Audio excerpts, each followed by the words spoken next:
Day weekend is expected to produce the second highest travel volume for this holiday ever. That's according to AAA, and that's the most travelers since 2005. Cynthia Harris has been kind enough now to join us with AAA. And Cynthia, what do you best recommend for travelers this Memorial Day if they're driving? You know, record high numbers. This Right. is extraordinary. So we are going to have a lot of people on the road. And actually, the official kickoff is probably today, this evening, on Wednesday, which will continue through Monday evening. So if you're one of these people that is going to be leaving today, you need to probably leave after 7 p.m. If you're going to leave tomorrow morning or Friday morning, you want to leave before 9 a.m. That's your best judgment. First, the weather is better, it's cooler. Right. You're also going to be avoiding the rush hour traffic because there are a lot of people that are still going to be commuting to work. If I'm traveling this weekend, what do I need to do? What should I do in order to prepare my vehicle? Well, first of all, if you haven't done it yet, it may be a little late, but Right. you have to make sure that your vehicle throughout the year is in tip-top condition. One of the things we really focus on the tires. That's what most people overlook the most, and that's really where the risk is. You have to make sure that your tires have the proper thread, the proper air pressure, and just check your tires because that's very important, especially in the high heats, the high temperatures that we have here in Nevada and other states. Yeah, and we were just talking about it. I have a 9-month-old, and the idea of traveling, through this region is a little bit daunting because you think about, boy, if I break down in the middle of the desert. So, for people who might be traveling who are not AAA members, is it too late to protect themselves this weekend? No, it's never too late. Just call up your local AAA branch and get your membership, and within 48 hours, you should have your membership. It is 48 hours. Okay. Yes. So, for those of us who might be traveling by plane. This weekend, we do have some tips. I believe we do have a graphic on some of these tips.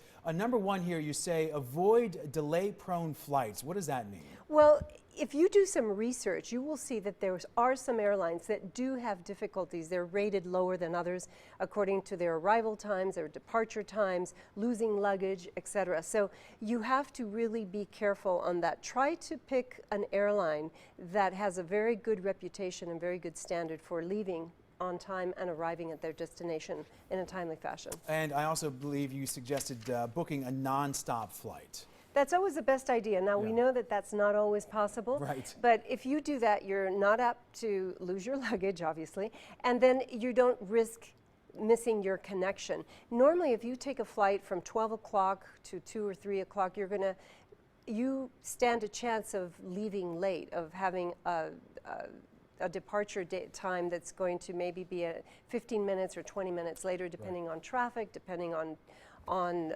different weather conditions. So try to leave early in the morning or late at night. A direct flight is always advisable. Yeah, and you said flying mornings, but you also said leave enough time for connections. I feel like sometimes people don't do that because it's so hard when you got to book multiple flights. You're kind of at the mercy, and sometimes people really try and shoehorn it in, which may not be the best idea. Yeah, absolutely. Leave enough time, especially if you're traveling with children. We see so many people running from one terminal to another to try to catch a flight, and these days airports are huge and you have to take underground tunnels or trains to get to the next terminal, and it can be daunting. And I like this idea of, you also recommend using small airports.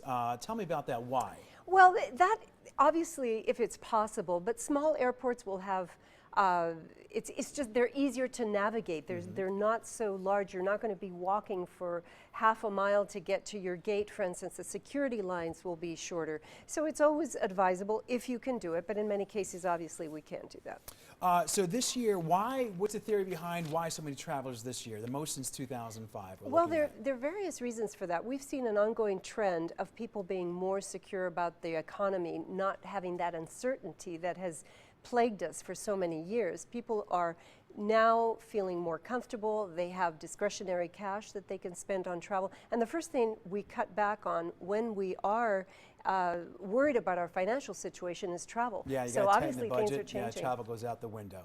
Okay, excellent. Thank you so much for your time. Cynthia Harris with AAA, always great to have you, always great advice. Thank you. All right, we'll be right back.